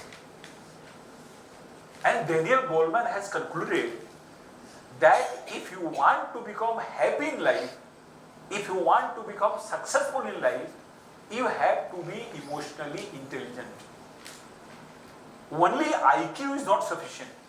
He has given about 10 examples of very intelligent CEOs of American companies, very top companies, and how those failed as leaders. They had very high degrees, very prestigious universities, so many degrees, so many training. And again, on the other hand, he has given the examples of those persons who were emotionally intelligent. And he has given that these emotionally intelligent people were able to build very strong team and a very good organization they were able to build. And they were not able to create bitterness also. Therefore, he is of the opinion, Daniel Goleman is of the opinion, that from childhood we should teach our children how to be emotionally strong and emotionally intelligent. He is telling that our child is very good in math, he is very good in physics, he is very good in calculation. But is he very good in interacting with his friend? Suppose that he develops anger, he becomes angry. Have we taught him how to control anger? If he becomes very greedy, have we taught him how to control his greed? Therefore, he is telling 4-5 things. First, he is telling that our IQ is not going to control our impulse. Suppose that suddenly we develop some impulse. Either impulse to eat, either impulse to abuse somebody, impulsive nature. He is telling that IQ has no capacity to control our impulse. How impulse will be controlled? It will be controlled by emotional training. Emotional intelligence training has the capacity, and again he is telling that you can't change IQ, but you can change emotional quotient. Emotional quotient is very flexible.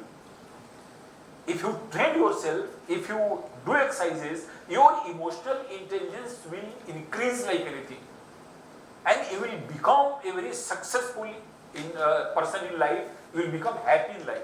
Again, he is telling how you delay your impulse. Suppose that impulse comes. जैसे impulse आता है, हम कुछ कर देते हैं, हम बोल देते हैं कुछ, माने जो कुछ करना होता है, impulsive nature होता है ना, without thinking we do. He is telling how to control this impulse. The basic of emotional intelligence is to delay the impulse. If you delay the impulse, then impulse becomes weak. It becomes weaker, and it's you may say that it is switched off. As per the, suppose that some person come and have got very deep anger against that person, then my impulse comes that I should abuse him or slap him. This is impulse. Impulsive nature में ऐसा होता है. He is telling that by training we can delay this impulse. If you delay the impulse, then the fuse of the impulse is removed. And you are not, you don't slap that man, you don't abuse that man, you talk to the man in a proper way, you warn him, but you don't abuse him. Therefore, the basic of emotional training is to delay the impulse. और police में क्या होता था, जैसे हमने देखा कि किसी ने कुछ क्राइम किया तो वो भाग जाता है. पुलिस में एक क्या है, ह्यूमन, जैसे कहीं क्राइम कोई किया ना, ही runs away from the place. वो क्यों रन हो जाता है? क्योंकि इसलिए भाग जाता है, उसको लगता है कि मैं यहाँ रहूंगा तो मुझको पुलिस पकड़ेगी, और उसको जैसे एक्सीडेंट होता है. In most of the accident cases the driver leaves the vehicle, he runs away. Why he runs away? Because he has feeling that he will be bashed up by people. तो वहां पे उसने क्या किया कि जैसे एक्सीडेंट हुआ, वहां पे 10 लोग जमा हो गए. You know that people burn vehicles also. In so many places the driver has also been assaulted and he is killed also. In West Bengal, it is very common that if some fatal accident takes place, the driver is killed by the mob. When driver runs away, the impulse of the crowd is delayed. Because the crowd which is ready to thrash him, वो crowd का impulse है उसको मारने का, driver तो भाग गया, तो वो क्या हुआ, impulse थोड़ा डिले हो गया. जैसे ही impulse डिले हुआ, उसका फ्यूज खत्म हो गया. फिर अगर ड्राइवर आया तो उसको कोई, इसलिए हम लोग भी बच्चे में पिताजी जब नाराज होते थे ना, तो जाके कोने में छुप जाते थे. It is everybody. वो माँ बोलती थी ना कि आज तुमने ये गड़बड़ किया है ना, पिताजी बहुत नाराज है और खोद रहे हैं तुम, तो हम लोग क्या करते थे, छुप जाते थे. तो पिताजी का इंपल्स थोड़ा ये अपना डिफेंस मैकेनिज्म. जैसे कोई अगर टाइगर जा रहा है, जो इवोल्यूशन थ्योरी में बताया कि टाइगर जा रहा है, और if the person finds that he is not able to either run or fight the tiger, वो अपने को क्या करता था, छुपा लेता. तो वो जो इंपल्स है वो निकल जाता था. तो the basic and core of emotional intelligence training, तो आप एक हमेशा ध्यान रखना कि जैसे अगर इंपल्स कहीं पे आता है तो उसके लिए सेल्फ अवेयरनेस करना पड़ेगा. आपको पहले जानना पड़ेगा कि this is my impulse. And when you are self-aware, then you are able to manage your impulse. So it happens.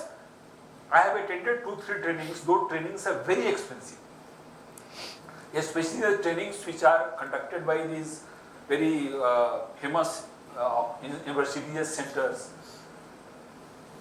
Even they have conducted one training in Trident Hotel of Mumbai, and per person they have charged 5 lakhs rupees. Since I was a policeman, therefore I was in traffic, तो उनका गाड़ी में चलान कर देता तो उसको free कर दिया था वहाँ पे. But it is very costly, 5 lakhs rupees for one training, 3 days training.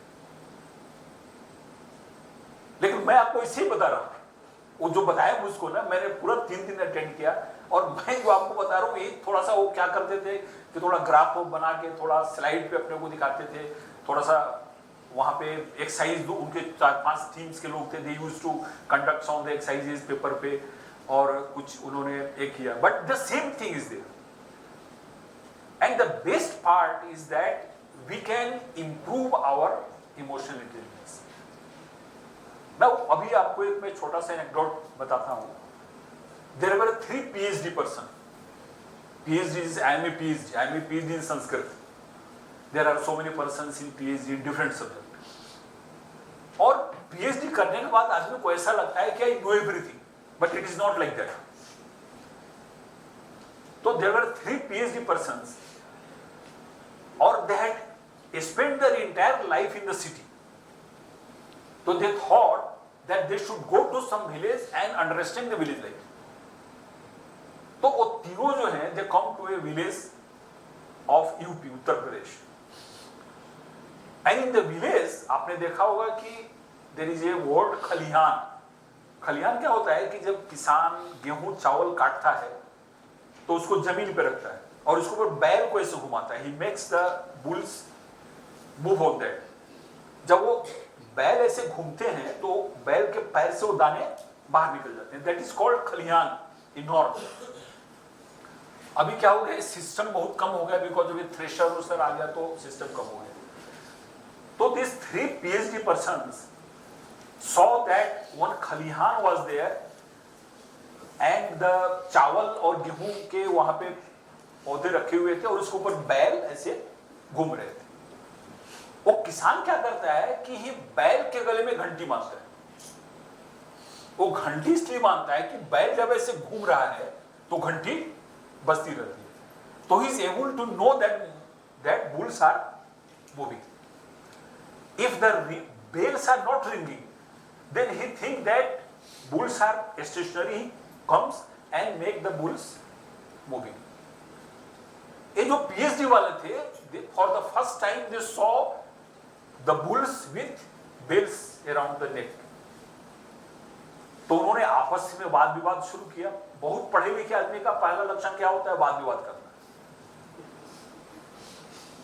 तो उन्होंने आपस में वाद विवाद शुरू किया कि बैल के गल में घंटी के, why bells in the neck of the bulls. You know that the question of the life is not answered by वाद विवाद. The question of the life is answered by good understanding. तो उत्तर मिला नहीं उसमें. तो उसमें जो एक सबसे तेज था, इंटेलिजेंट पर्सन, जिसका आईक्यू बहुत ज्यादा था, आईक्यू, वो क्या बोला कि चलो जरा let us search in the dictionary, Oxford dictionary, Chambers dictionary, कि why there are bells around the necks of the bulls. तो उसमें तो मिलेगा नहीं. तो उसमें जो हाईएस्ट आईक्यू वाला था, आईक्यू नॉट ईक्यू, आईक्यू, बोला कि चलो अपना गूगल पे सर्च करते हैं. He put on the Google why bells around the necks of the bull. ऐसा वो नाचता है ना गोल गोल ऐसे, नाचना शुरू हुआ और 2 मिनट के बाद आया मैच नॉट फाउंड. तो हुआ कि चलो भाई किसान से पूछ लेते हैं. Call the farmer and let us ask him why you have tied the bells around the necks of the bulls. किसान से पूछा. तो किसान ने बोला कि it is very simple thing. It has been happening from generations. With the help of the sound of the bells, I am able to know that bulls are moving. अगर घंटी नहीं बज रही है तो बैल रुका हुआ है, मैं उनको घुमा के फिर काम से चला जाता हूं. तो घंटी का बजना माने बैल चल रहा है, घंटी का नहीं बजना माने बैल स्टॉप, रुका हुआ है. तो पीएचडी वाले उसको क्या बोले कि टेल मी वन थिंग, अगर बैल खड़ा हो जाए और खड़ा होकर अपने ऐसा गर्दन हिलाते रहे तो कैसे तुमको मालूम होगा कि बैल रुका हुआ है? Because bells are ringing, bulls are stationary, they are just moving their neck. तो you have been fooled by the bulls. तो किसान हाथ जोड़ के बोला कि sir it can't happen because my bulls have not acquired the degree of PhD. So this is the IQ. As long as we don't develop the IQ, we are not able to face the problems of the life. This is the reason that in Western countries, so many schools have been started to teach EQ. So many training camps are being held to teach EQ. And in our country, there is no formal education of EQ. But traditional systems of India, they are full of EQ teachings. जैसे हमको याद है कि हम लोग 5 भाई बहन थे, 5 in number, and one small room. उस रूम में एक ही रूम में सब कुछ होता था और उसमें झगड़ा होता था, कोई नीचे सो रहा है.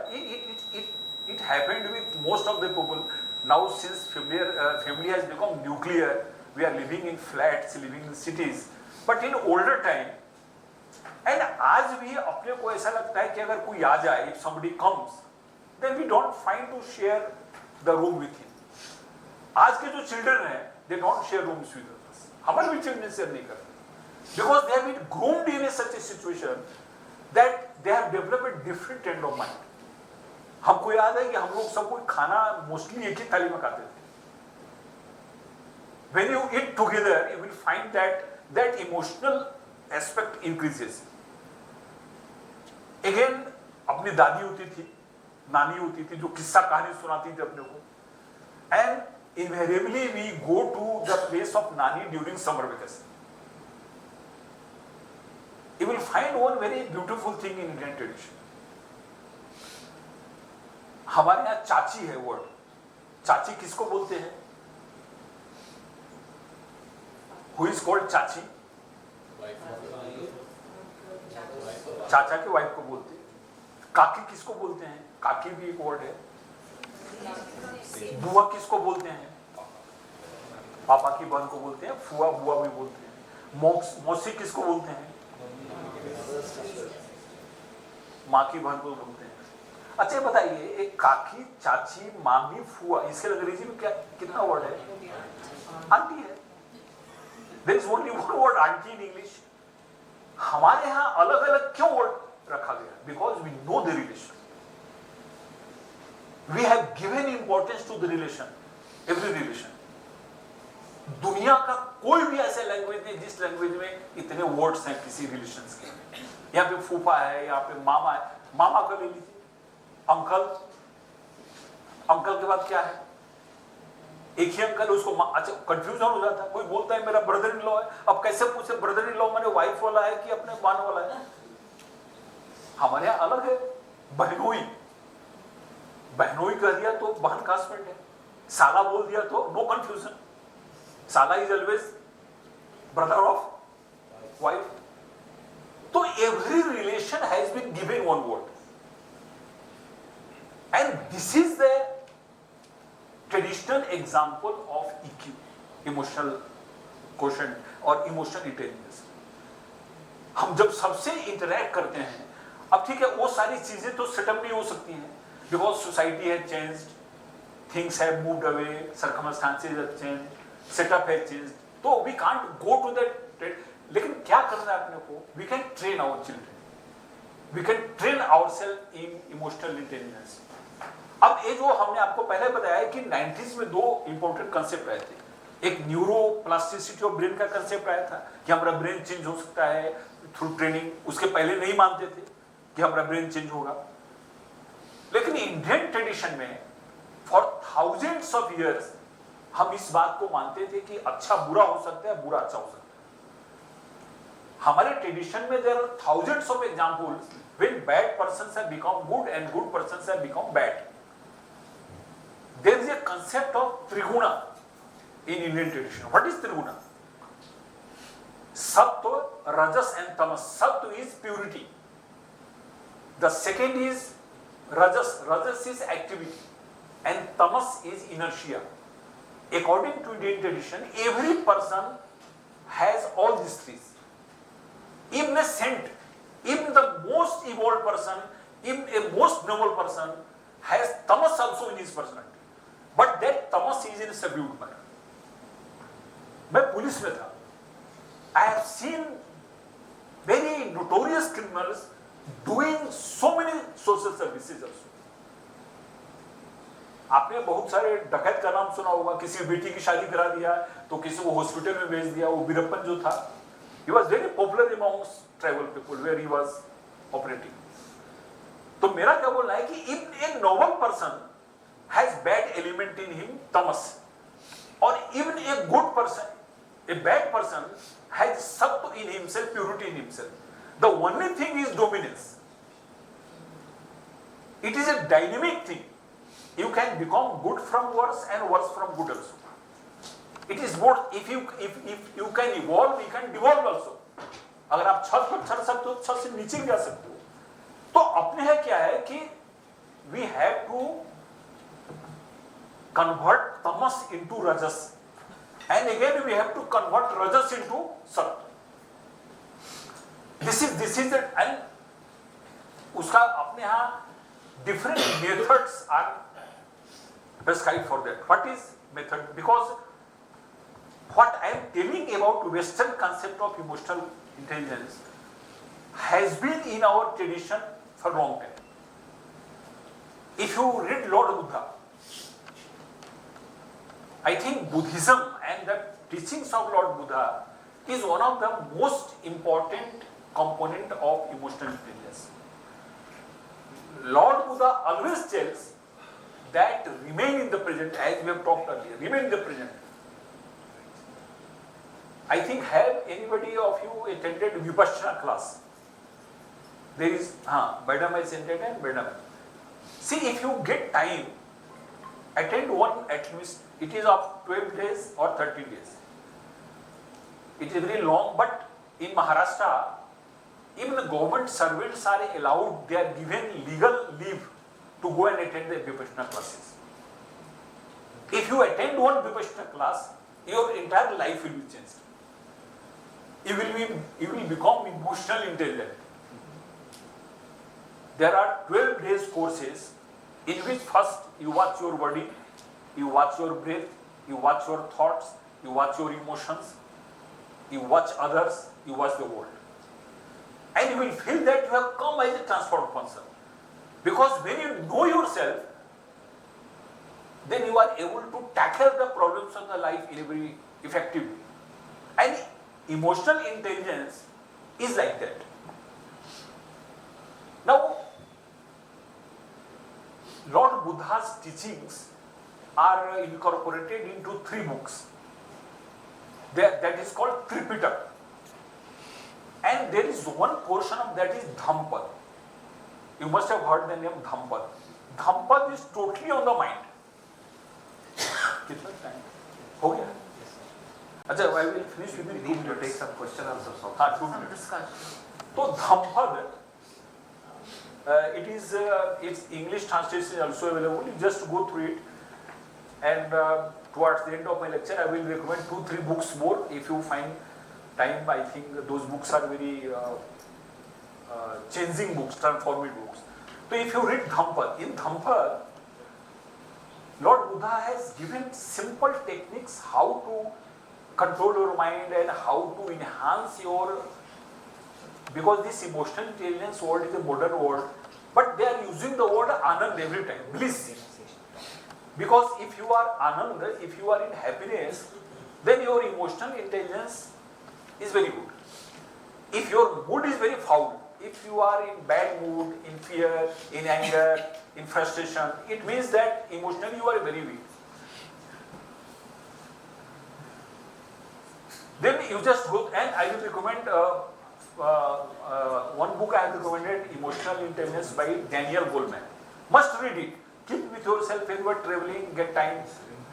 The second book I will recommend you, The New Science of a Lost Art. The New Science of a Lost Art. This book is on breathing. It is written by James Nestor. James Nestor is a science journalist of America. He has done extensive work. I have, in my own library, I have bought more than 200 books on yoga and meditation and breathing. But I have not found a book like that.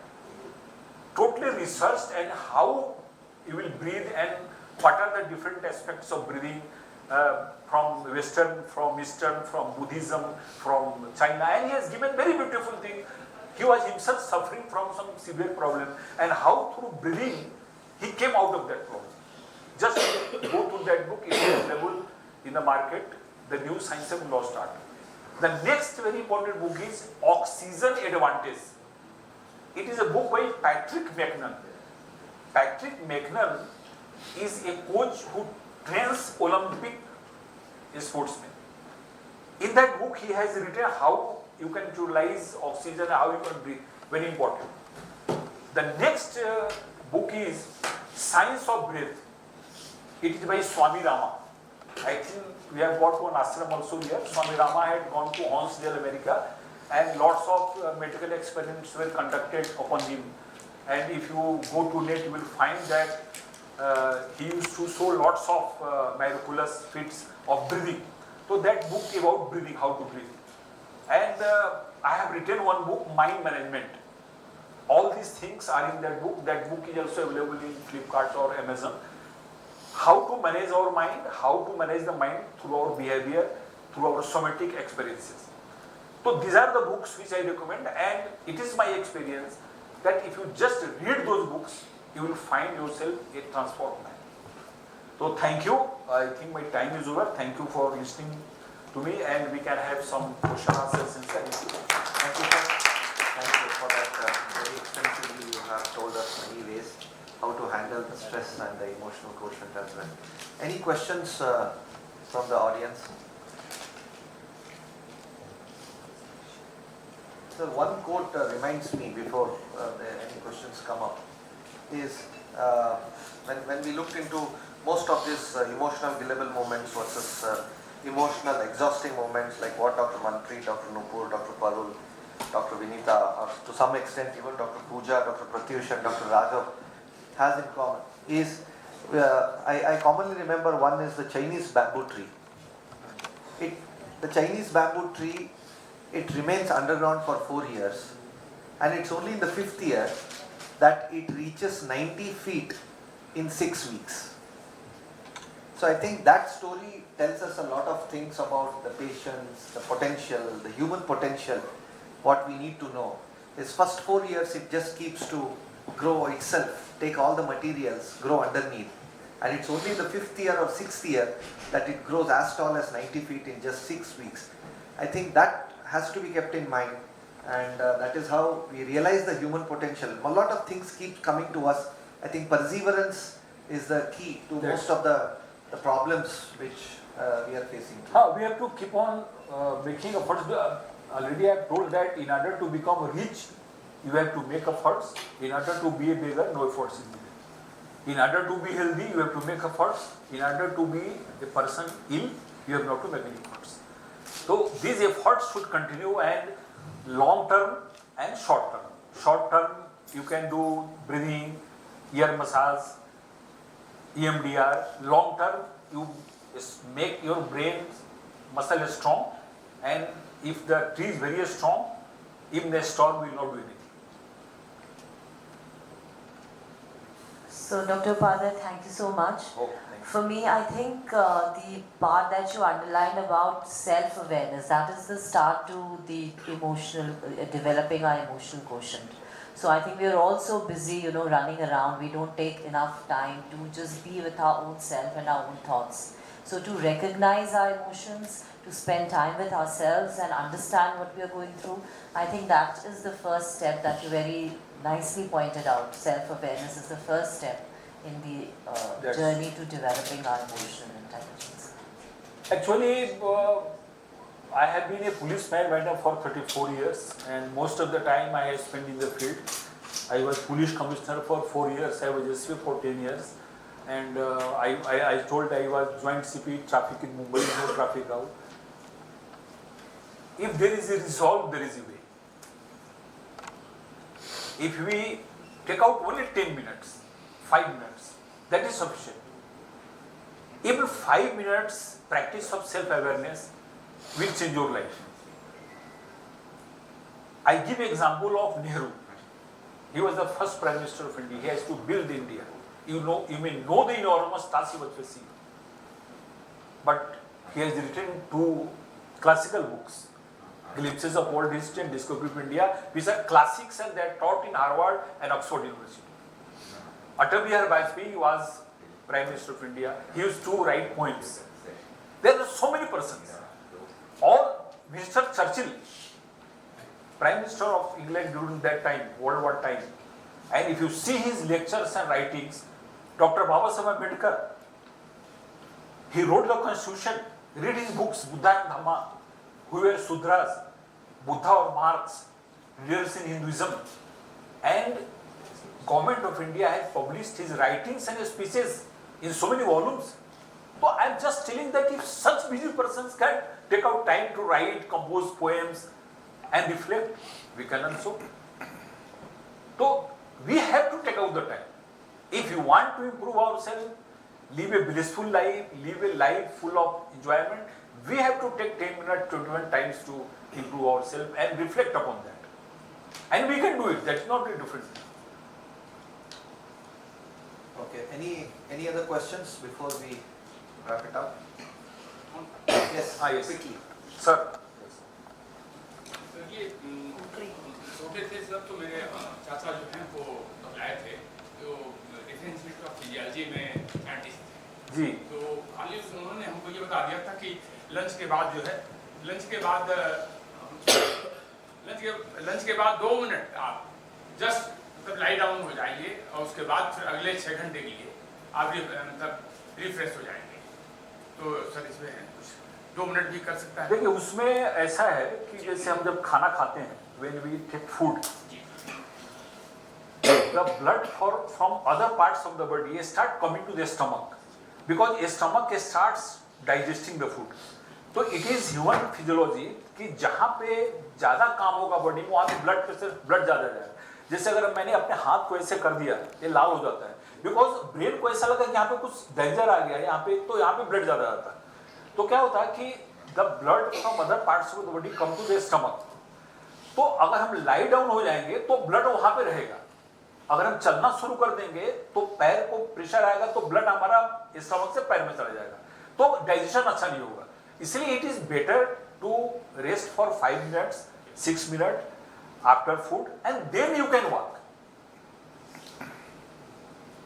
that is the traditional wisdom to take rest for some minutes and that helps in digestion. और sir दूसरा था ये कि जैसे आपने बताया ना, आगे कोई हमसे 15 साल सीनियर थे, हमसे मिले थे, 2 लोग थे, हमें बुला के थे ना, आगे सोचिए ना पीछे सोचिए, और दिमाग को मतलब पॉजिटिव में रखिए, और मतलब किसी तरह वाइब्रेशन दूसरे मतलब नेगेटिव वाइब्रेशन की जगह पे पॉजिटिव वाइब्रेशन रखिए। हाँ, वही है ना कि हमको प्रेजेंट में अपने को एंकर करना है, because anxiety and worries they are related either to past or future. If you are in present moment, and the best thing to be in present moment is to do your breathing exercise. देखिए एक जीवन में एक ही चीज ऐसा है जो present में चलता है, breath. If you don't take food, you can survive for 3 weeks. If you don't take water, you can survive for 1 week. If you don't take breath, कितने दिन सर्वाइव करें? Not more than 2 minutes, 3 minutes. Then what is the most important? Food, water or breath? Breath. लेकिन वो ईश्वर ने अपने को free में दे दिया, सब जगह फ्री मिल रहा है. फूड के लिए बहुत मेहनत करनी पड़ती है. तो ब्रीदिंग तो सर ब्रीदिंग जो है ना, आप ब्रीदिंग जैसे प्रेजेंट मोमेंट में एंकर होने के लिए सबसे अच्छा ब्रीदिंग है. आप आंख बंद कीजिए और ब्रेथ पे, क्योंकि breath is moving in present, तो उसको अगर आप करेंगे तो you will be anchored in the present, and again the worry of past and anxiety of future will not trouble you. Thank you, sir. So I think we can take the discussions over a cup of tea. So we have certificates of the people who have said.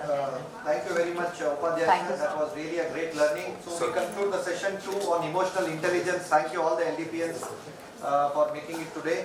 And we would like to give the certificates for the people who have attended for the Pegasus training.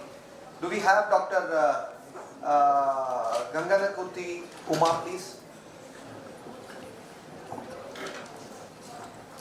So I request the Chief of Arvind, Dr. R.D. Ravindran sir and Dr. Upadhyaya sir to please come up and honor our robust LDPNs. Dr. Parth Rana.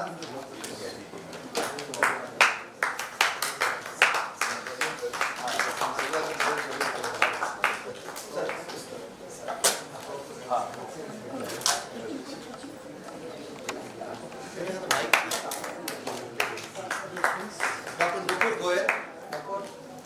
Not there. No, she's there. Dr. Nupur. हाँ. No. Dr. Paresh.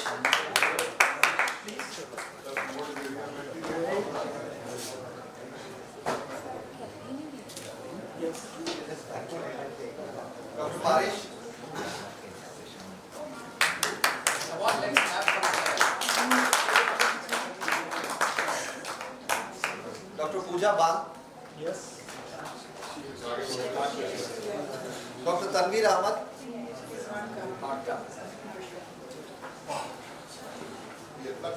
Dr. Samira.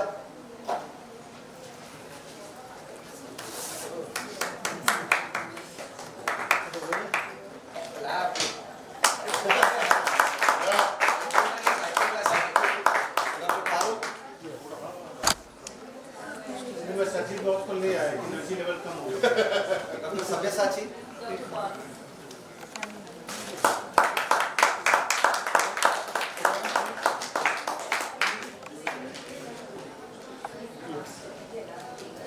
Dr. Sabyasachi. Dr. Vikram J.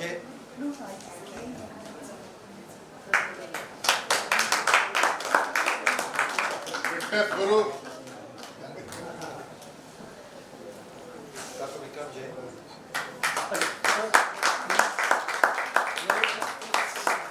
Dr. Supriya.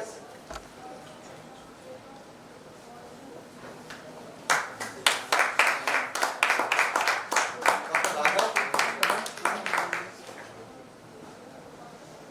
Yes.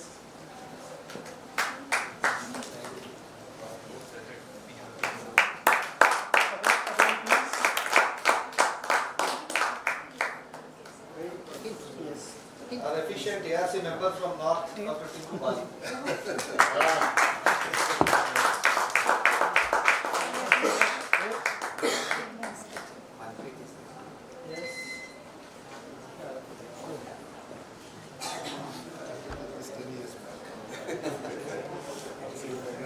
हो गया कि नहीं? अरे photo हो गया कि नहीं? फोटो हो गया sir. Doctor Manpreet Kaur. We'll have a group photograph of all the LDP participants who are there. Dr. Ansuha Ganguly. Okay, everyone please.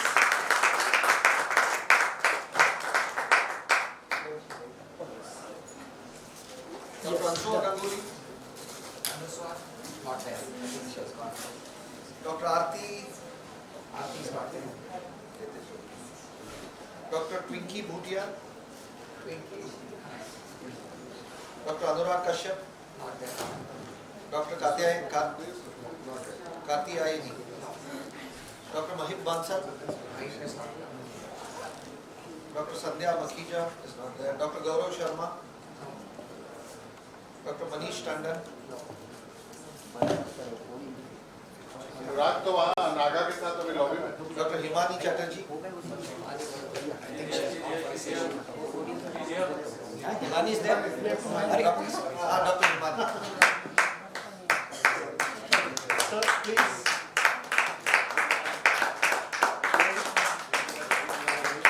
Dr. Pratik is there? Pratik Nishan.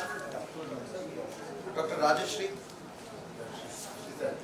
Rajeshri is there? Rajeshri is there.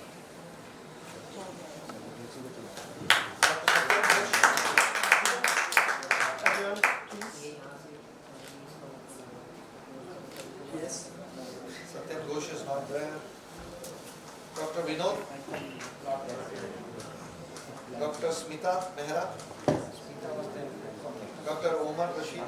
Omar is there.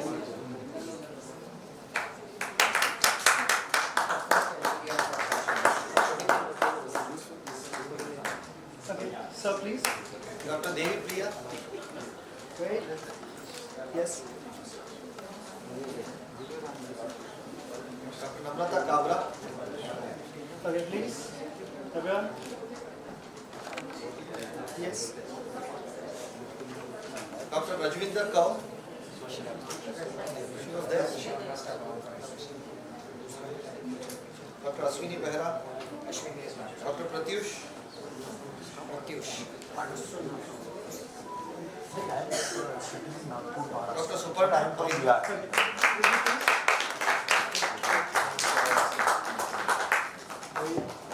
Yes. Dr. Suparna Mahindra. Dr. Remya Erchari.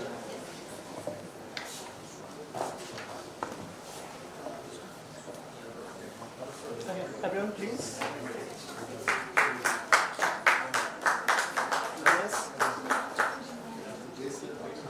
Dr. Sushil Kar.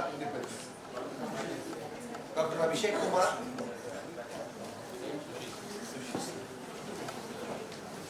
Again, everyone, please. Yes. Abhishek Kumar is not. Dr. Ansuha Ganguly.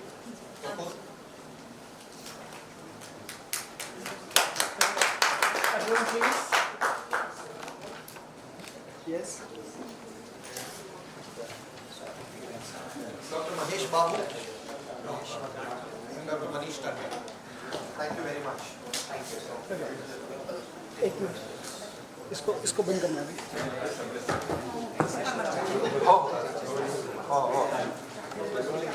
So thank you all the participants, and from the bottom of my heart I would like to thank Dr. B.K. Upadhyay wonderfully taking